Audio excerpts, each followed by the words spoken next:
I got my boy Alvin right here. What's up, bro? What's up, man? How you doing? How you doing? In a minute. We go back really far here. I'm gonna do my thing on Facebook right now. You'll pop up here, right? Mm-hmm. What is it? Live. Oh, it's straight up on there. Okay. Click your notification thing. Okay. Nah, this one right here. You hit the top. There you go.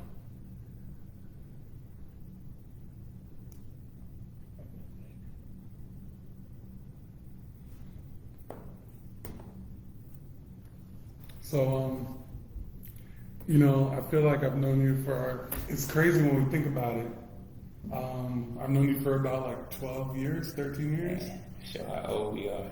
We go back to like 2009, I think. When did you come to Linden? 2009. 2009? Around the time I transferred in, yep. Okay. So, I had been there for like 2 years by that time. And like, I was like sometimes suspended, sometimes not suspended. We're gonna get into that a little bit later.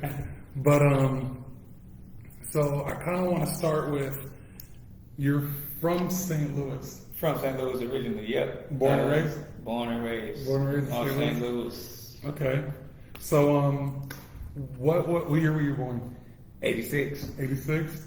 So what was it like in like 80s, baby. 96, Oh. early 90s, or late 90s?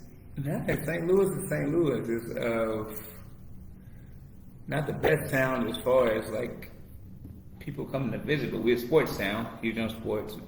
Cardinals. Mm-hmm. We got to end up getting the Rams like in the 90s. They gone now, so. Dang, I didn't know y'all got them. Yeah. Oh, we're gonna Yeah, get we got into the that. Rams that came You from said LA. bye-bye. Are you not a Rams fan Not anymore? no more. Whoa. They gone. Okay. They came from LA. They was the LA Rams. They ended up coming to St. Louis. Now they're going back to LA. Blues. We got the Blues, the Ambush soccer team. So we're a sports town of, what else St. Louis? Food. A lot of food. Chinaman. Chinaman. I don't know. You guys call it Chinese food. We call it Chinaman. Yeah. Is there? Hey, you see the box? It's different. It is. It's like juicier. Yeah. It's like fresher. We got the different Chinese people. We got also stop Asian hate. That's true. Stop it. That's true. We love them. Stop all hate, but stop Asian hate right now because that's a big thing. So, okay, growing up in St. Louis, I feel like nobody really like knew about St. Louis. Like, okay, when Nelly came around, and then he was like, "What you think we live in a farm?" Like we did. We were like Missouri. You hear Missouri, and you're like. So the thing, Nelly put St. Louis on the map like modern day, but y'all gotta realize we got Chuck Berry. I know you know who Chuck Berry is. Music? Yeah, Mm-hmm. rock and Cedric the roll. Entertainer? Cedric the Entertainer. Mm-hmm. Yeah, we've been on the map. Yeah, I just wasn't looking for us. No, definitely. I feel you. So, one thing I was surprised about when I went to St. Louis is like the whole city's black people. Like Atlanta, like. Well, yeah, but they come from Like the Central West End isn't really, but like downtown. Yeah, the thing is they come from so you do a little bit dip and dabble in real estate. Mm-hmm. So they come from redlining. Yeah. So back in the day, what they used to do with the people is they draw red lines on the map, and you weren't able to move into certain areas or move out of certain areas. Like they pushed all the black people into the city. They built projects. St. Louis used to have one of the largest projects in the world, the Peabody projects. So they pushed all the people into those projects, and all the white people were moved outside into the counties. That's why the county areas now you get the Fergusons, where you know Mike Brown shooting. You get the Florissants, you get the St. Charles and stuff like that. Because it's like a mixture. Yeah, and that's where it's mostly white out there because black people started moving back in. But now, how the world's acting, they're starting to gentrify. So now the white people want to move back into the city because that's where the value is now. So And like, starting to kick and that like shit the out. younger, like hipster kids want to live downtown. So in they're apartments. starting to close all the projects down, push people out their homes, push them out into the counties now, and they coming back into the cities to take over the cities. So, I don't know if you were a part of this, but I think it was around your time, but like, shout out Tramico Drake, that's my boy, he's from St. Louis.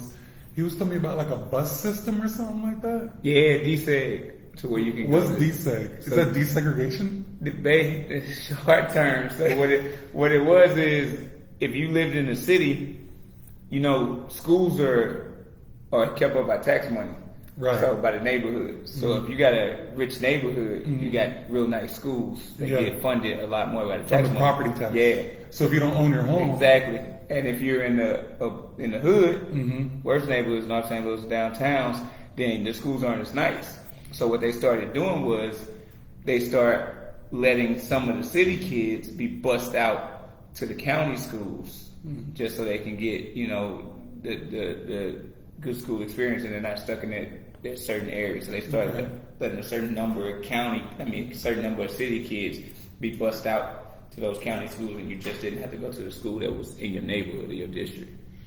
so how did that play into like football and stuff like that? Because I feel like now kids who all live like on the same block or whatever, are they going to the same school or different schools? So what they do is they're able to go to the white schools now, and those coaches are able to get those kids to come out to those schools instead of it just being like all the city schools, all the city kids playing in just the inner city schools. So they get it, you know, not like we got a huge pool of talent like in our community, black community. So they want to tap into that talent, Right. And them being able to bust those kids to those different schools allows them to tap into that talent. That's crazy. That's They get another paid reason money. why it happened. Yeah. So, I do a lot of research on football players and stuff like that. So I like looked you up and stuff like that. Did you go to Middle Tennessee? I went to Tennessee Tech. Tennessee Tech. Yeah, Tennessee Tech. But going back before that, your high school. Yeah. Was it like a private school or Private something? school. For the only all black private Catholic school. But I think there was two of them. Two all black private Catholic schools in the United States. Dang. What is it? Cardinal Ritter? Cardinal Ritter. That's where you went? Cardinal Ritter College Prep. Did Courtney go there too? Courtney. Light skin Courtney? Is it the dude? It came, Courtney Miller. Yeah, Courtney Miller came That's from my a- school. shout out Courtney. He was a freshman. Courtney was a freshman when I was a sophomore, I think.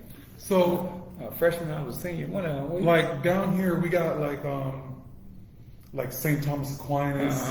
We got like American Heritage, like schools like that, stuff like that. Is that what it's like? But was it for football, basketball? Nope. or- So Cardinal Ritter, it sounds fancy, but Cardinal Ritter College Prep was a school with 200 people my freshman year. Whoa. 200 people out of the whole freshman, junior, sophomore, senior class, and it's in the middle of Walnut Park. And if you know what Dang. Walnut Park is like Is that the worst area in St. Louis. Like, Was hands that like down. a Crip neighborhood or a Blood neighborhood? Crip Yeah, for I the think it most was part. Crip neighborhood. That's where I grew up at. I didn't even know they were banging in St. Louis Yeah. either, but I Yeah. did some research and they really are. Yeah. But So we was in that area. It's a historic school though. Like historically, they introduced like basically what you would get in the white schools, but it's taught by like we got black heritage stuff. We just didn't get. Oh no, that's funny. go read about what book you normally. The Yeah. Odyssey. We read the Odyssey, but we also got Richard Wright, Black Boy. Okay. We got, different things like that. We got different black literatures and we had different types of classes that talked on our black history. So That's nice. So that was a good thing about it. And we also produced a lot, to be so small, a ton of athletes came from that school. Like, was it an all boys school? nah. I heard one of the schools in St. Louis was like an all boys. Yeah, that's, what's the all boys? I can't remember the name of our boys' school. I don't know. That's crazy though. I I'm was looking like, at it. I don't know how I would be able to go to an all boys school. Wouldn't happen. Rosada Kane, that's an all girls Right. school. Man, it's crazy. All boys. So was it expensive to go there? It was probably Like as we're older, we have like kids trying to go to things. Do you think that's something you would do? me personally, because of the black heritage, I would think about it, but I don't want my kids to go to private school. I want public school because they open it to more relationships in the public Meet schools. people. Yeah, and different types of interactions. I would do a private school because of the relationships they get with the kids like larger families that run things and own things have their kids in private schools. So them having relationships, like say you got a relationship with somebody that owns at Anheuser-Busch, and you grow up with a kid as them, like you viewing their family, you know, this is how their family did this. They had this business. They're thinking a lot more. And like, not that I would think about this, but when you say that, it just makes me think about now. Okay, if I have kids, if they go to like public school in a not so good area, they might, because they're gonna find people that they like, you know. Now they're gonna find somebody who's, you know. Now if they go to a private school, now they might find somebody, you know what I mean, a little bit. What? That's but you still, like, is that good or bad way to think? Well, you still got issues because private schools, you go to schools, those kids they do a lot of hard drugs. Coke, shit when they 14 they do a years lot of hard old. drugs, man. Like when nobody's doing coke, they probably selling crack, but they wasn't doing coke. They might be going to St. Louis, but so it's a catch-22. But the relationships you get from those types of schools are like astronomical. Like moving to Miami, that's when I started learning about relationships. Like you being in different types of rooms that get you to different places. Okay. So. All right. So then you went to Tennessee Tech. How was that? Tennessee Tech was it was an experience. I made an oral commitment to go to Indiana.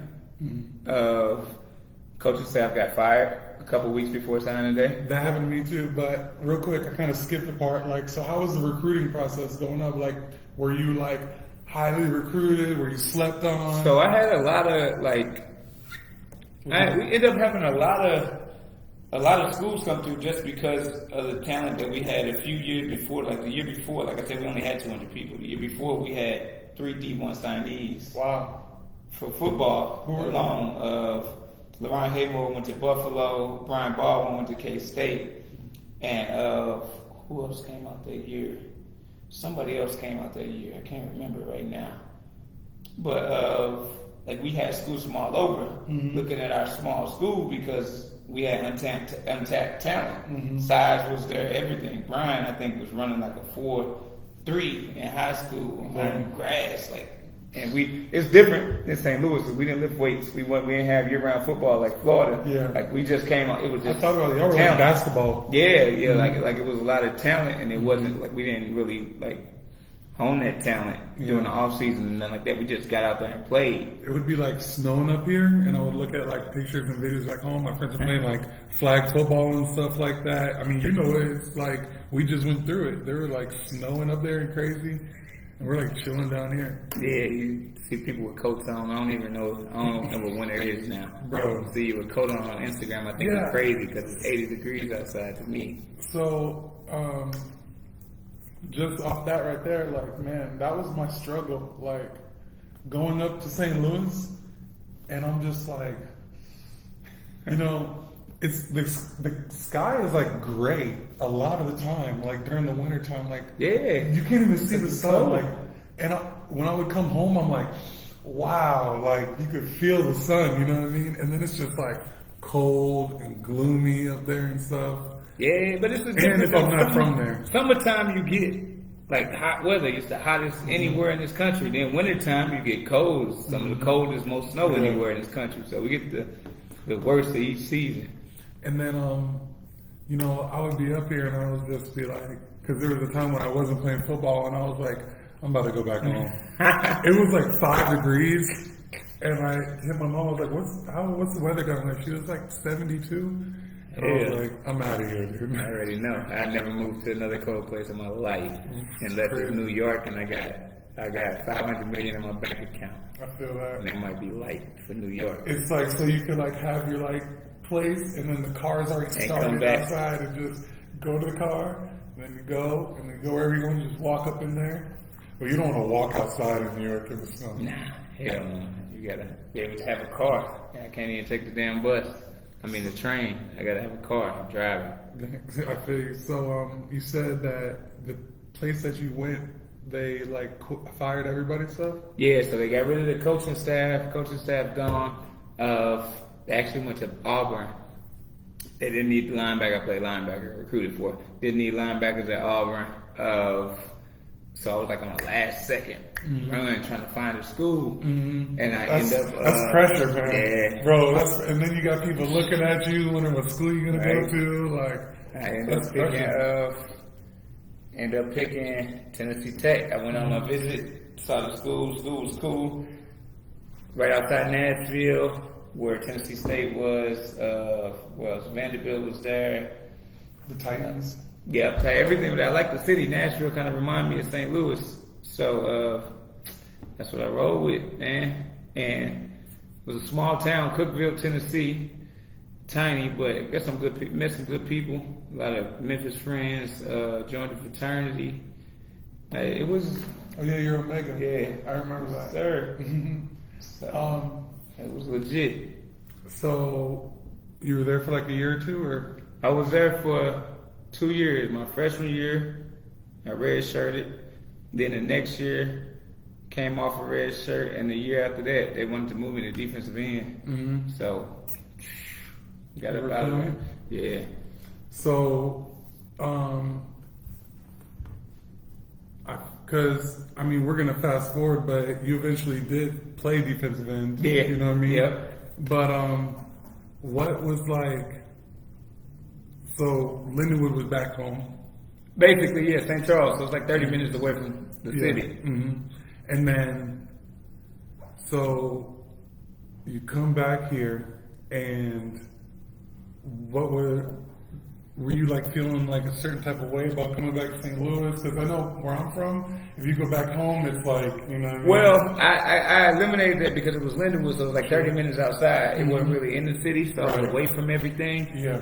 And Lindenwood got a campus to where, like, we had a nice ass campus for an NAIA school. Like, It was really, that's what got me too. yeah, like the campus was like a D1 campus. Everything was laid out, so it wasn't really.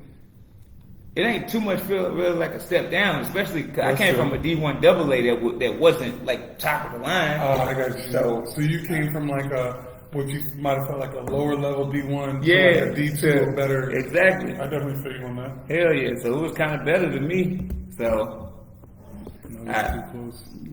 I was with it. So now you come to Lindenwood and okay, now back up. Boom. We're like sitting there in the summer or whatever, and on the board is like Alvin, Davie. Okay, this is before you even come. Okay. Yo, John, they got.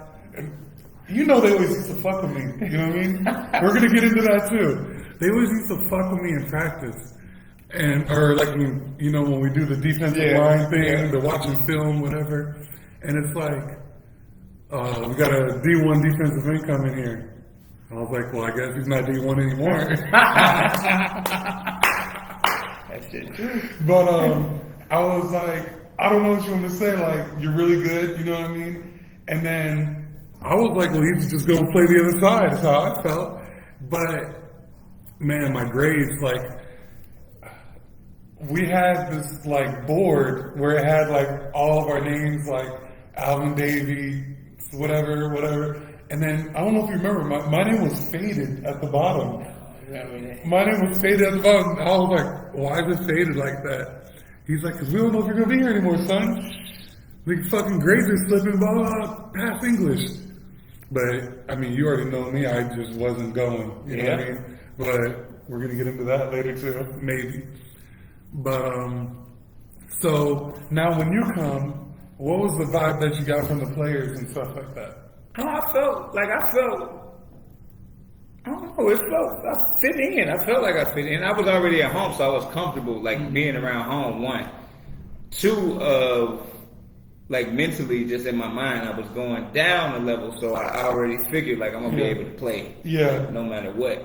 Yeah, a lot of people were worried about playing. Yeah. They were like, damn.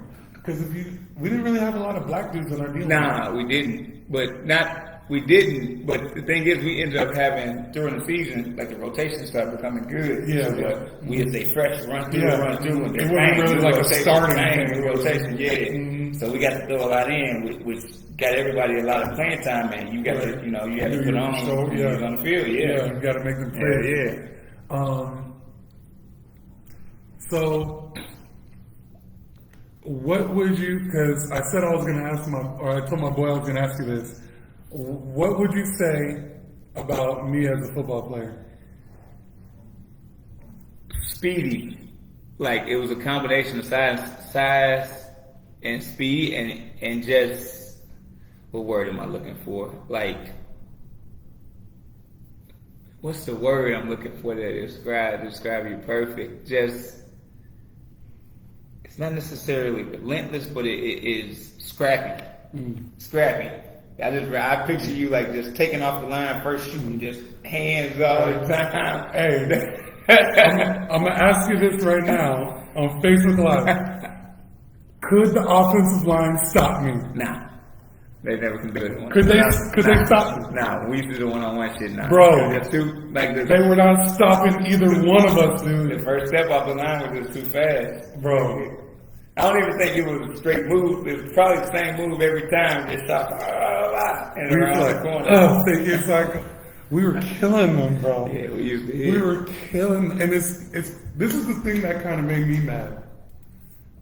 We used to kill our offense, and our offense used to go out there and put up like 40 on teams. Dang. But that's because we had let me throw this key right here. Give me one second. But that's because we ended up getting all those transfers, man. Yeah. All the D1 transfers. Like, our school was basically, the whole damn offense was basically a D1 offense. Yeah, people who like messed up somewhere else, and then like we had, the fucking receiver core was dumb. Like, transfer from Oregon, transfer from, where Roe go? Roe went to Middle Tennessee. Oh, okay, yeah. Selly came in. Who else we had on it? Like, the receiving core was insane. So, like, the numbers used to be ridiculous. Av already knows. But, so, now we're playing the football season. Were you there the year that we went to the national championship? Yeah. Okay. How did that end for you? Because I was like, I think I was like suspended like the second half of the season off that. So that was a tough one, man. It was in Daytona Beach. No. It was in Rome, Georgia. It was in Rome, Georgia, yeah. Oh, they went before, and I was redshirted that year. And it was in Daytona Beach. It was in Rome, Georgia. That one was tough, man. The damn kickoff return. Whoever was on kickoff return. Ali. Sean Ali. Ali. You was on the kickoff return when they ran that ball back. I'm supposed to be a national champion. But you let Buddy take off on that kickoff return. Oh man, that's rough. But nah, it was a good game. Yeah, we had a good game. We had a good season. But we should have won that. Yeah, man. That one game that you guys played that I really wanted to play in was when y'all went to like North Dakota or something like that. Oh yeah, that was our second year in a row playing. Oh my god, that was trash. The first year was snowing. That was the year we didn't go to the championship. We ended up losing to them. Then the second year, it was snow all week, crazy. And when we walked on the field, it was like 50 degrees, everything melted, like perfect weather. Oh, we're gonna get in that. Yeah, because when it was ice on the ground, they were just running the ball the whole time. Yeah, I remember that. Couldn't do your fingers about to fall off. That's it. But so pretty much now we're into football right now. Do you know of like anybody from your area? Like there was a running back I think that was from here. Was it like Lawrence Maroney? Yeah, Maroney. Maroney? Yep, Normandy. Or was he around our age group and stuff like that? He was a little bit older. Maroney came out, he was a senior when we were freshmen. We played him in the Jamboree. So he was running, had everybody on his back. Dang, on for real? his back. He was a monster. Dang. Dog. He ended up going to Minnesota. So let's talk about Lindenwood for a little bit. What do you think about like the environment of that school and how it was like set up? You know, it was like here's a school, there's like girls' housing, guys' housing. And that was college, man. Lindenwood was like I loved Lindenwood. I did too. I loved it as an experience. Yeah, it's kind of like you got to be on your all own. like the foreigners and stuff. Yeah, like that. And it was a mix of everything. Everybody was mixed, so it was something different. You ain't St. Louis not coming from St. Louis. You ain't used to that. Like you used to black and white. We had Europeans, we had Caribbeans, we had like everything, people from all over, and then we had housing, like you were saying, girls housing and guys housing, so we separated on different sides of the campus. We got to have our own houses. They tried to stop us from having parties, but they couldn't stop us. Wade tried to stop us. Bro, we had so many. The parties were thick too, bro. Heavy. I'm not gonna lie, St. Louis parties were thick, Heavy. bro. Like even going to like the club downtown and stuff. Y'all party hard, man. Yeah, so it's fun. You know, the city fun. It's just Dangerous. dangerous if you're in the wrong place, wrong time, but it's Yo, fun. there was like, I'm not gonna get into any names or anything like that, but there was like, so there's like people like you, and then there's people like me. People like you who on the weekends, y'all disappear. You know, y'all go home, y'all go to your friend's house or something.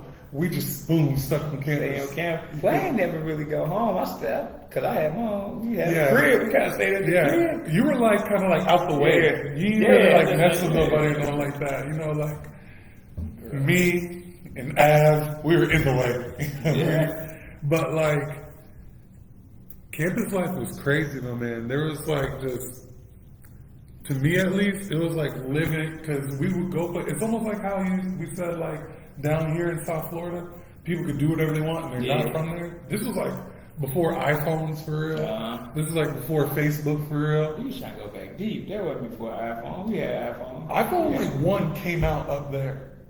And Facebook came I out. remember having a black and white the iPhone. Was it a 2? Well, I don't know which iPhone. Oh, I guess I was there in 2007. Yeah. You came into it, but in 2007, that was like the first iPhone. But it couldn't take videos; it could only take pictures. We didn't have like social media, like IG Nah, and it's stuff like like that. IG. Facebook, we had Facebook. Yeah, people weren't on it like that though. But like, I was like, man, the campus life was wild. Just being from Florida and being out there, and like talking different. Yeah. You know what I mean? Dressing different and stuff like that. No, the dressing kind of the same. We kind of dress like y'all in St. Louis. We country as hell, big ass pants, tall tees, the hats tilted. Y'all were fresh. Yeah. Y'all, you know, I call these like St. Louis dreads because I'm trying to like keep them skinny. You know, in Florida they got like The thick dreads. Yeah. Yeah. But like in St. Louis, y'all would get like designs on it. Yeah. I was like, yo, that's tight as hell. I'm gonna give that to y'all. They got like thin dreads and stuff like that, and then they just get like a lot of really cool stuff. You can't do those with We monkeys. ain't got the Zoe grade. Right. Zoe grade. And so I was like, yeah, I'm gonna go with that. But you know, it was real different for me coming out there.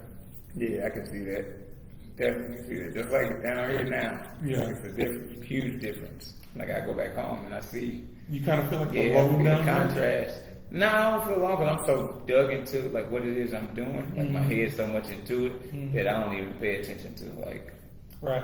the social aspect. Can't say I don't pay attention to the social because my job kind of contains social too, but I'm not I feel really you. looking for, you know, Yeah, trying to make you're- friends Yeah. and shit like I that. feel that. So after college, you said you went to LA? Yeah. So I left Lindenwood and moved to LA and started boxing in LA You said this is before you graduated? before I graduated. Yep. What made you leave?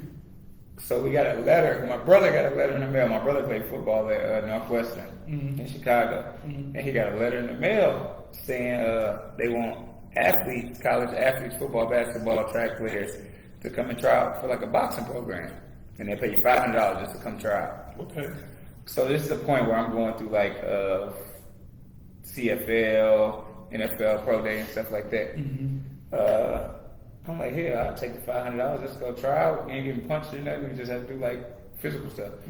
Went, tried out, got the $500. They ended up liking me, so they asked me to come back, and I didn't get picked up for no team. So I'm like, shit, I get to go. I get to work out, stay in shape. I ain't got to pay for no trainer. We was training at Velocity. And I could be in shape for when football come back around. Plus, I'm getting paid. Like we got paid. I think I started off at like $1,600 a month. Plus, they paid my rent. We had a private chef. We had like all that. And I'm like, why not? So I went, started learning how to box. Ended up liking boxing, and just never looked back at football. That's what's up. Never turned back. So, Cause I be looking at like your boxing situation and stuff like that, and I'm like, cause there's like boxing has like different federations and stuff like that. Yeah, different organizations. Yeah. Yeah. So like, are you like not weight class? I know that, but like in the same one as like Canelo Alvarez or something. Or? So all it's 4 major organizations, and then there is just boxing as abroad. Mm-hmm. So when you fight, you get ranked in each organization, and you get ranked globally. So depending on where you rank in the organization, when you fight for that title or whatever it is, and then your global ranking helps you get into those organization rankings. So everybody basically fighting under the same umbrella. Gotcha. These 4 different things charge you when you start fighting for their title. That's it. That makes sense. It's monetized. So, because me, like, I don't like getting hit in the face, man. I'm like, bro. See, I got a black eye right now somewhere in there.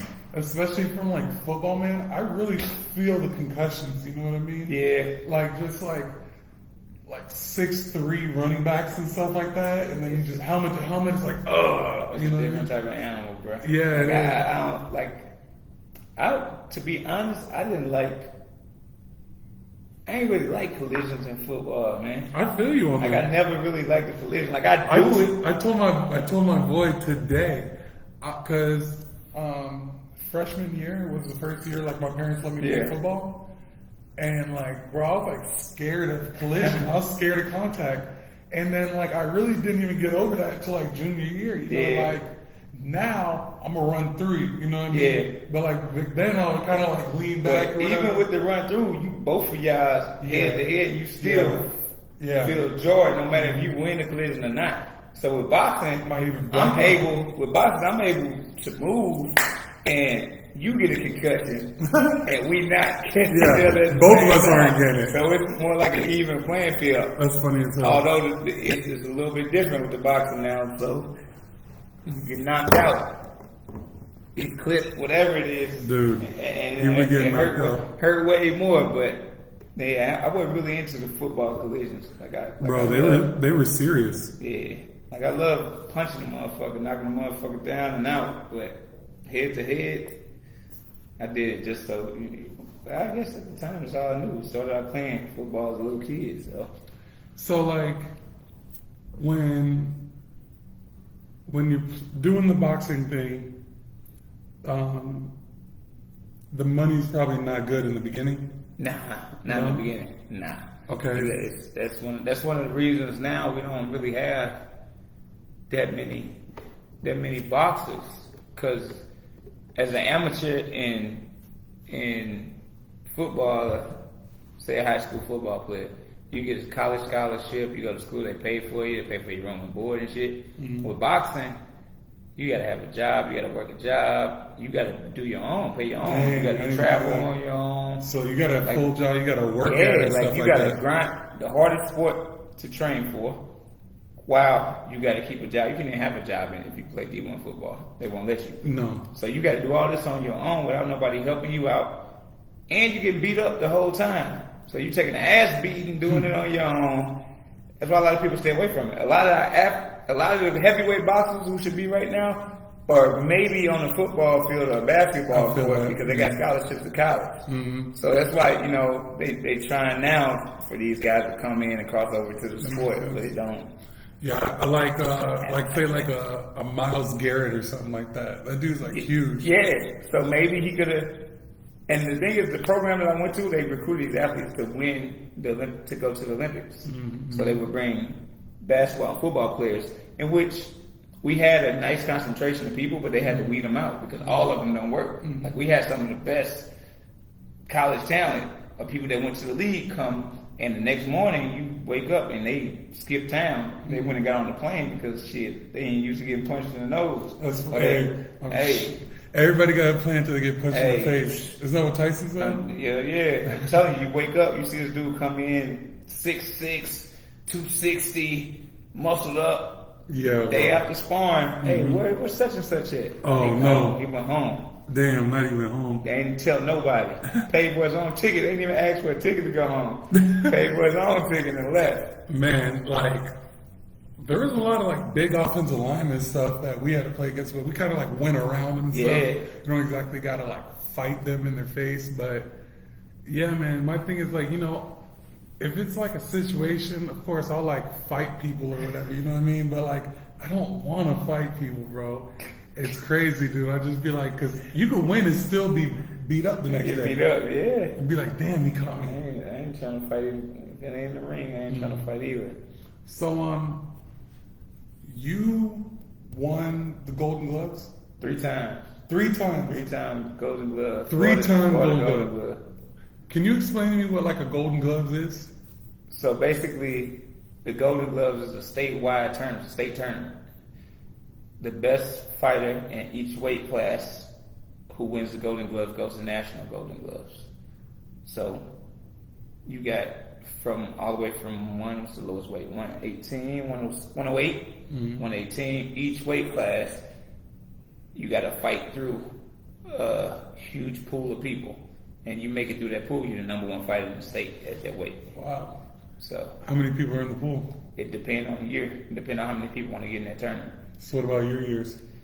My year, probably first year I did super heavyweight. We had maybe 8 people in the tournament. Next year is a lot more at heavyweight. How many?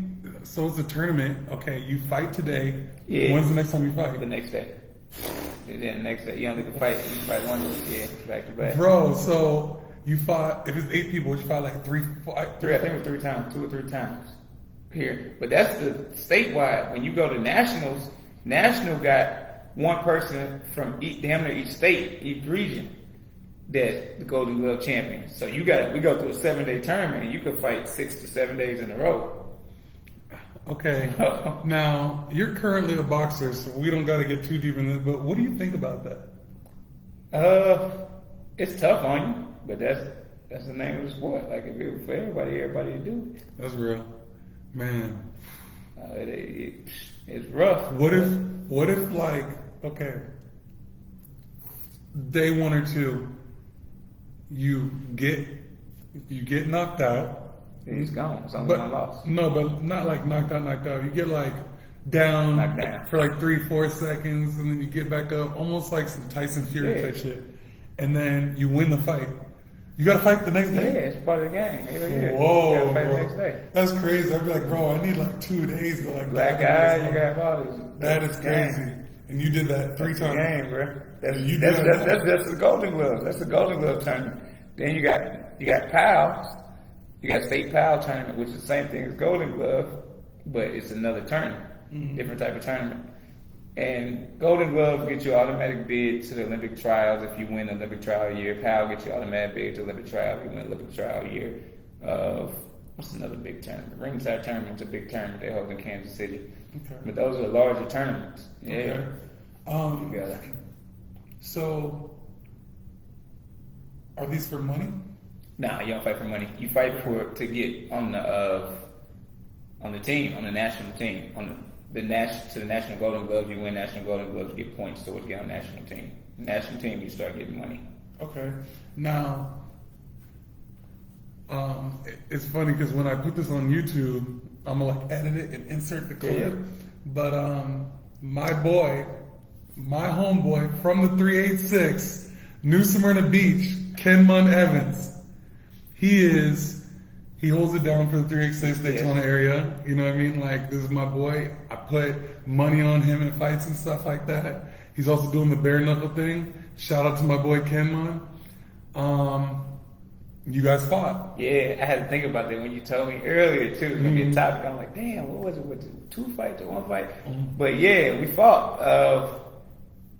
It was like, if I remember, it was like a little animosity leading up to the fight. Just cause it's competition. Was it like social media, like you hearing stuff and stuff, or I don't know if it's seeing necessarily statuses? social media. I think it was more of because this is probably my 2nd Golden Glove year. I think my 2nd year in the Golden Glove, I came down to regular heavyweight, and we fought. So I already kind of had a name from winning super heavyweight. I went to nationals, won a couple fights in nationals, and then dropped to regular heavyweight. So I think it was, I can't really remember like what happened, but I think I was just known, or we knew each other through the boxing or whatever, and it was just kind of some back and forth. So this was when y'all met. It was this. How many times y'all fought?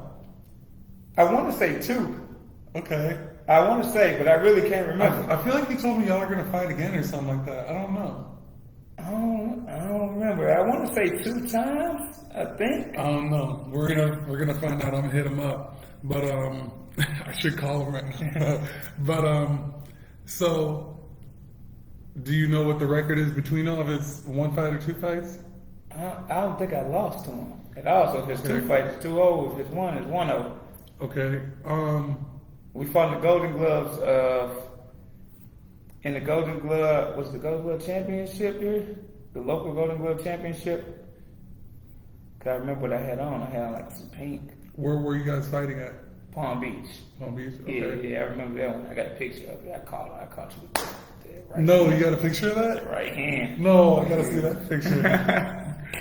But Nah, but dude, go like he. Yeah, no. You know, he can scrap. Definitely. But I remember, and I was like, I'm gonna do a podcast with Alvin, and I want to like speak about this. But he said that you got him, but he said that you guys are gonna fight again.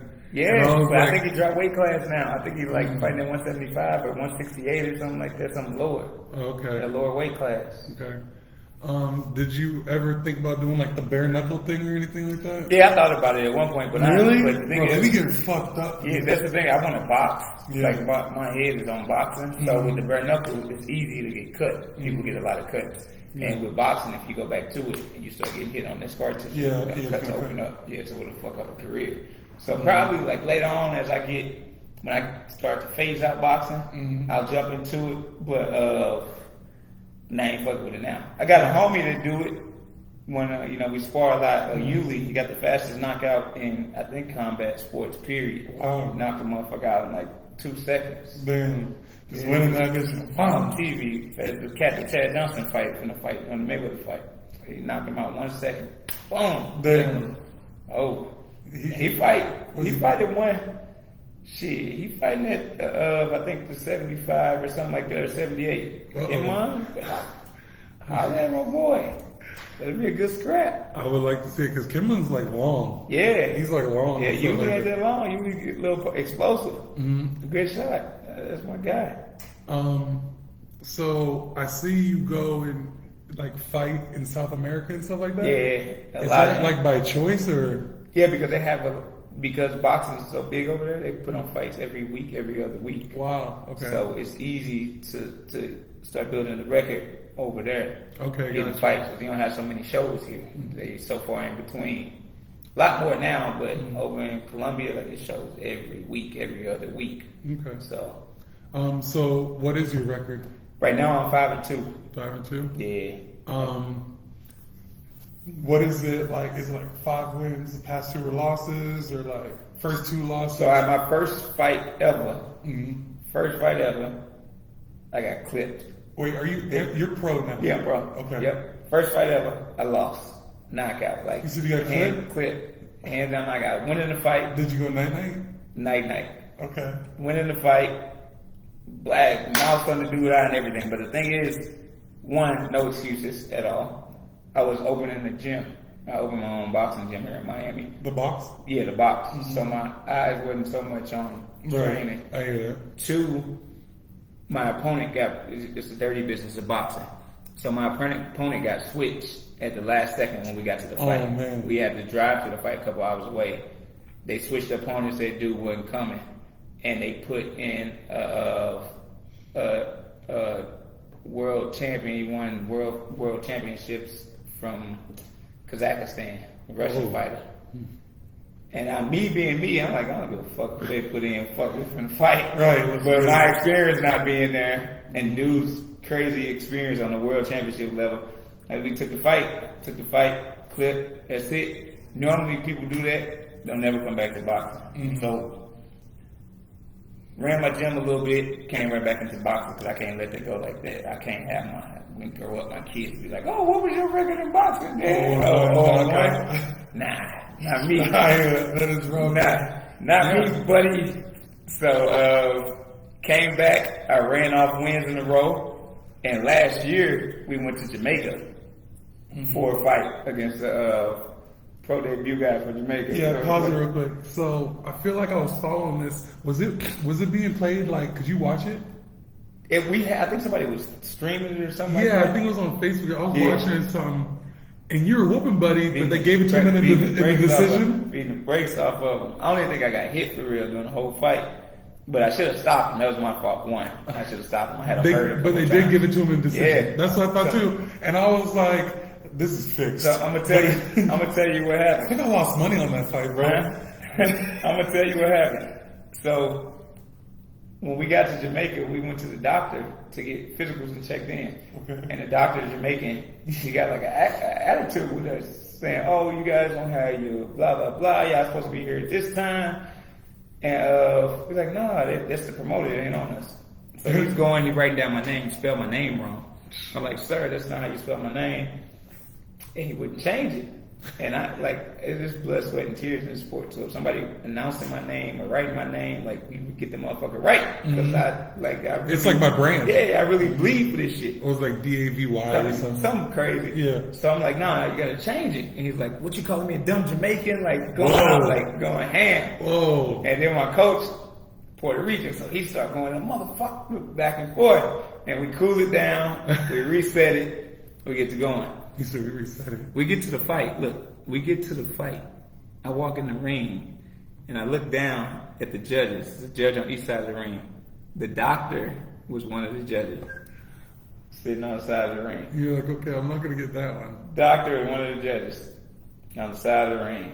Then after I went to go look at the scorecards, he's like, you don't need to see the scorecards. It ain't for you to see. When you're supposed to be able to see any scorecard. Like, so that was my second loss, which I don't even care about because I know it was an ass. I remember that, and I was like, It's yes. supposed to be 6-1. I was like, yes. And they said you lost. I was like, whoa. Yeah, it's really supposed to be 6-1, but it is what it is. It's boxing, you know.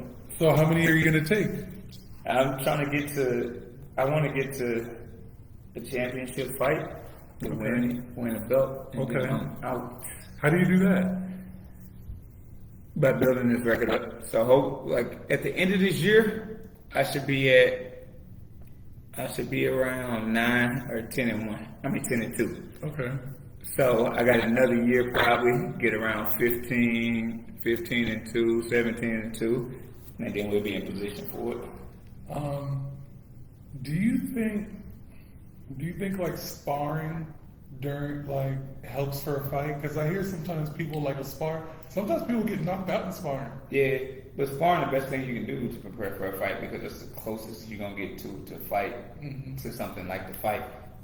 It just depends on what type of sparring. Like I think you should have hard sparring at times, and then I think you should have technical sparring at times. So more technical than hard, because it teaches you the only way you can learn, like be in a fight situation. Right. So what do you think is coming for you after boxing? Because I know I saw on your Instagram where it said real estate investor. Yeah, so I've been working on the after boxing. When I started boxing, when I said my first fight, I opened a gym. So I started an actual fitness gym down in Miami. It was the first gym ever in the world to have a quantitative way to track boxing stats. So we used to punch the bag, and it'll tell you above your bag in class how hard you punched and how many punches you threw. That's nice. So did that. End up closing the gym. I'm on with Tap Out Fitness now, so I do a bunch with them. I do the programming. I train the trainers there. About to open another one in Dubai soon. But that's part of after boxing.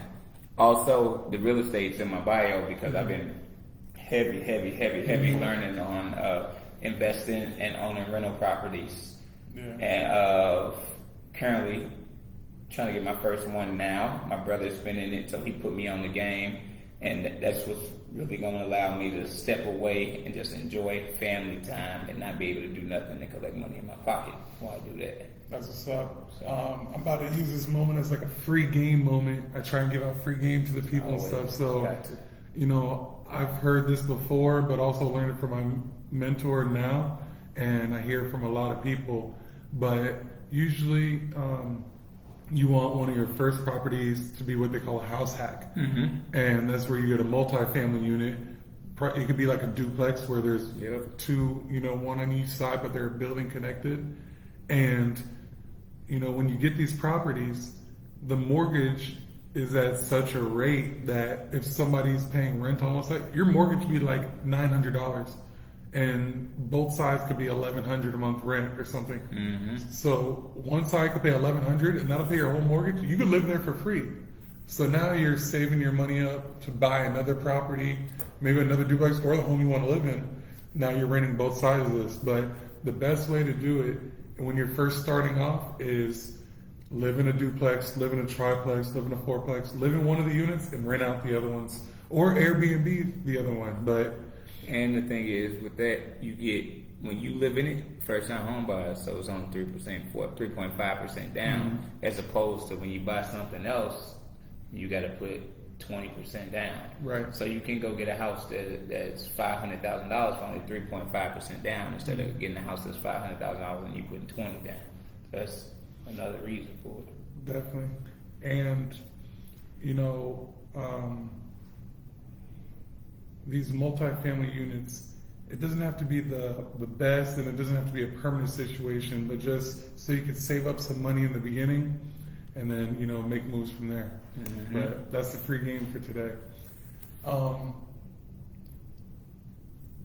What type of real estate investing do you want? Because I'm just going to go over obviously you're going to do all of them, you know what I mean? But like, there's like flipping where you get properties under contract and, you sell the contracts. I do that right now. It's pretty cool, but it's funny because some of these houses are really nice. I'd be sad to see them go. Like, I'm going to tell you right now.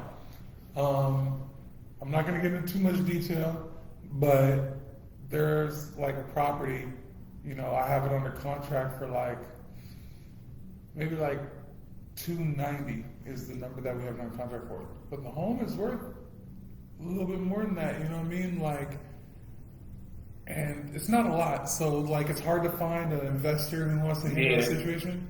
But there's some equity in it. I'm like, man, if I had the money, I would just buy this myself. You know what I mean? Oh, and one thing I want to say also, like with the duplex situation or anything, Airbnb is not guaranteed. They could like wipe it out tomorrow. They could ban it, which happened already. You know what I with the mean? pandemic. Right, and then they like want you to do certain things and they can control. So renting it out is a little bit better. It's less money, but it's kind of like guaranteed money, about as guaranteed as you could get. Excuse me. But Airbnb obviously is more money, but there's a 65% rule with that. So don't think you're going to rent it out for all 30 days. 65% of 30 is around 19 point something. So it's going to be about 19, 20 days you're going to rent it out for out of the whole month. So like I said, don't count on Airbnb. The thing is, you got a duplex or a triplex, you can rent a unit or two, and then you Airbnb just one of the units. Exactly. So you got guaranteed cash flow that's paying for the whole thing, and then when Airbnb comes, it's added on. Like that property in Cocoa also you got? Yeah. I was talking to those people, and like, I think I'm going to manage it for them, but they want to build 2 more, and they want to get rid of all the tenants and just straight Airbnb. You know what I mean? And I'm like, I might keep 1 or 2. Yeah, you keep somebody that's guaranteed it. We got 5 buildings, 5 like 1 or 2 bedroom buildings. Probably I stay in a lot when I go to DC. There's a lady downstairs, and she's Section 8 downstairs. With Section 8 paid 70% of your rent. She only got to pay 30%, and the lady Airbnb the upstairs. Upstairs Airbnb, we go and we pay. Let's say we stay 2 bedrooms, nice spot. She rehabbed upstairs, downstairs. She did the minimalistic stuff too. So we pay maybe for the weekend $700 just for upstairs. For 2-3 days? Friday, Saturday, Sunday. Thursday, Friday, Saturday, Sunday. Okay. $700. Bro. And she banking it, so she banked that 19 days out the month. Bro, the one thing that I like about it is you could like go on the Airbnb app right now. So I was looking at this property in like Lake Okeechobee, like right on the lake. I think I showed it to you. So it was a bad like manufactured home, but I thought I could get rid of it and maybe build a house there. Yeah. But you know, you could look at other people's Airbnbs, and this is like a little trick too, and maybe some free game too. But if you're looking up research, go on to their availability. Pretend you're renting it, then go on their availability, and you'll see how booked up people are. You'll know who's booked up and not. Like if you go in South Florida here, booked. You can't even book. If you find a book. And so that's why that duplex might have possibly, but bro, if Airbnb ever falls, you're fucked, dude, because the rents don't support it. Yeah, but you throw somebody in there for rental wise. That's the best you can do. But it's almost like, man, you're gonna be renting that thing out for years. But I don't know. That's what I want. I want rental properties. I don't want to sell them. You want a cash flow. I want straight cash flow. That's it. Okay, and I want to be able to do something. My whole goal is to make money while I sleep, one, and two, for my kids not to have to do what they don't want to do while they chase their dream. I agree. So, say I wanted to be an NFL player, they got cash flow coming in to pay their bills, to pay whatever it is they need to pay. They just focus on training and getting to the league. That's it. I don't want them to have to focus on nothing. I don't want them to have to go to 9 to 5 and work a 9 to 5 and get off and then try to go practice. Like, I don't want that. I want them to have something that I can pass to them. They take this whole portfolio of real estate, they make money off of it, and they do what they want to do. So that's it. I'm in a situation like that. You know, it's kind of complicated right now, but you know, I bought a house and stuff, and then like the money goes to like the little girl. You know, what I mean? It's like $50, $75 because I'm spending it with Lamar and stuff like that. But once we refinance, it's gonna be like $300 a piece. You know what I mean? And then on top of that, it's just like I can do what I'm doing, and this is just going in there every month. Every month. It's paying for you. I did the math, and it's gonna be like 16 years. When she'll be like 20 or whatever, it's gonna be like $100K. Yeah, and that ain't count the equity. Exactly. The equity that you got in the house. So the equity gonna be, especially how times are right now. We're pulling the equity out, and we're gonna buy other properties. I'll tell you what it's looking like out there. We got some plans going on out there, but you know, I feel like there's like the wholesale part. There's like the BRRRR method, where you buy. That's what I'm shooting. Yeah, and then well, that's like the rent and the refinance. That's what you say you shoot. And then there's some people who like buy, they fix them up and they sell them. Yeah. And it's funny because like I guess you could do all of them, but I never understood why people really want to buy them, fix them up, sell them. But I kind of do, because me and LP, we could have bought this house, fixed it up, and if we would have sold it that same month, we could have made like 50 grand. Yeah, you get the money right now. Yeah. But the thing is, that 50 grand, you just said in your head, she gonna have $100,000 in 16 years. Exactly. Plus, you take and that's only half. Plus, and you taking the equity, and you buying something else. And we still own it, but still got the asset. At 18, I'm gonna give LP's daughter the house, because both of our daughter, or you know what I mean. It's like gonna go over there, so it's pretty cool, man. Yeah, real estate's great. Freedom, man. That's what it is. Freedom. Once you have kids, you realize that freedom worth more than money. It is. I was telling him, I was like, bro, you know, right now we're doing pretty good, you know what I mean? But, and I'm gonna talk to you about it, but like the method that we did it, we didn't have to put any money down. Yeah. You know what I mean? So it's like we really just got to do this like 9 more times, and we have 10 properties, and they're all handling themselves. Yeah. And then, you know, making like say like $5,000 a month. You know what I mean? Just now we're just flying to different spots, looking for different spots, because like him and I, we're about to go to Dallas. It's popping in Dallas, and then we're going to Atlanta too. Atlanta expensive, right? My brother in Atlanta, he a real estate agent. Yeah, definitely. This is what the plan is in Atlanta. We're gonna get properties close to the airport, right? Have you heard of Turo? Yeah. You know, so this is what it's like Airbnb for your car. Yeah. So there's like a group of like black dudes in Atlanta that are like, they got like a piece of land right by the airport, and like people can go there and take their cars and pick them up. So they created this whole system where like, let's say right now I have like really bad credit. I'll get like a 2020 Camry. They're gonna be like, your payment's gonna be like $500 a month. Okay. I'm gonna put on Turo for like $100 a day. Yeah. You know, 19 days. That's 1,900. Yeah. So now you make that's 500. So you're getting 1,400. You know. Straight flow, cash flow.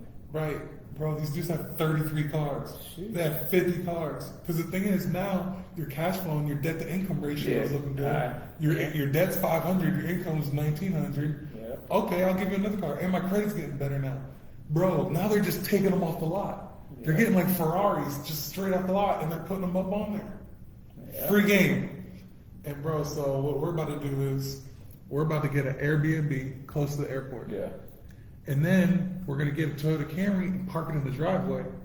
Now we're gonna post up on our Airbnb like, yo, we got a car too. It's already here. You know what I mean? So like, and we're close to the airport. You come in, you come here, and then we're gonna have a Ferrari in the garage. But that's for other people. If they want to come and rent it, they can. But we have somewhere to keep it safe. You know what I mean? Right. Bro, free game. We want to do it in Miami, but it's too expensive. Yeah, that's where the Ferrari would work at. Miami through the roof right now. I tried to get the duplex. That would have been perfect. The roof right now. But we're gonna get the Camry. You know what I mean? Yeah.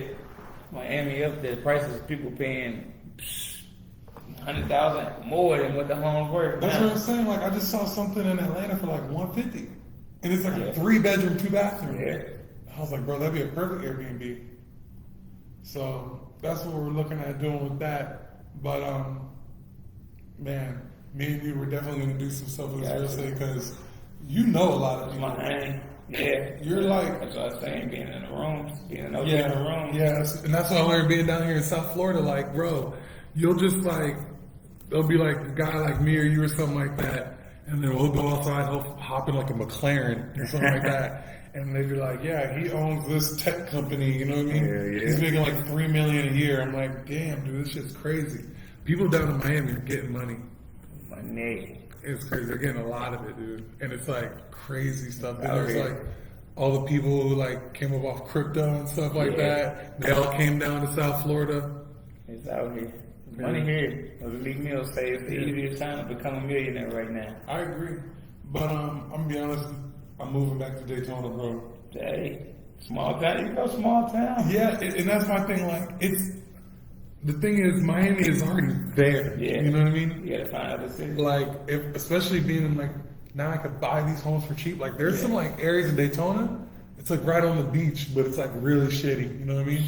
Bro, they just need someone to go in there and fix it up. Yeah. And then I could like raise the rates, turn it like into Miami. By the block. Cause yeah, they're trying to like bring stuff there. Palm Coast, it's a new city, so there's not even old homes, but in Daytona, there's a lot of old homes. Yeah, man. So, bro, I really enjoyed talking to you today. No doubt. I appreciate it. Sure. You know, the last thing, I'd like for you to give some advice to like the youth in St. Louis. You know what I mean? Like, man, from where you came. For real, all it is determination, man. Like, the only reason people get to where they get to is because they don't quit. Like, you never find somebody telling you you ain't gonna hit no roadblock. You ain't gonna probably come to a complete standstill. But you gotta keep pushing. You gotta push through it, jump over it, go around it, whatever, dig under it, however you get around it. If you keep going, like, you're gonna get to the finish line no matter what. So that's my advice. Keep grinding. Mm-hmm. Like, man.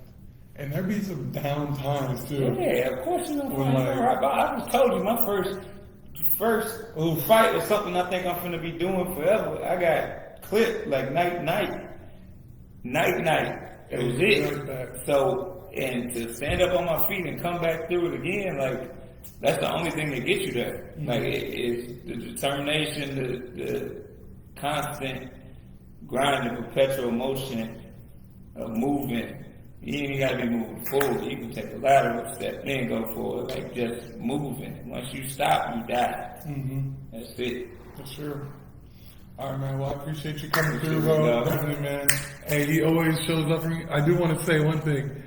Alvin's always showed up for me, man. Fucking, when I first came down here and I had a camera, and I was like, bro, I really want to, I really want to get into like photography. You're like, bet. I gotta shoot for Puma, come through. And I'm like, what the fuck did this dude just say? Like, he's gotta shoot for Puma. He's doing like a huge training thing in Miami. I literally just came down here like 2 weeks ago. I was like, my boy's down here boxing. I was like, I want to come to his gym and like just, you know, get some pictures. Bro, that shit was hard, and that definitely like helped me out. So I really appreciate that. Dude. Definitely showed out for me. Always. Hey, so you have a fight coming up. July 10th. July 10th? Airport Convention Center. I'm finna beat up somebody's son. Airport Convention Center. Okay, I'm gonna come to the fight. Yeah. I'm coming, man. Got to. Oh, and we finna have a special walkout too. My homie gonna walk me out. Nice, man. Grammy nominated #1 hit. Nice. Coming out. Okay. And I'm saying this right now because I'm gonna clip this up and I'm gonna like put it out on Instagram and stuff. If one of the other dudes has a friend who wants to bet some money, we can't talk about this right now. Hit me up. DM me. It's between me and you. All right, man. Appreciate you, bro. What's up? Peace.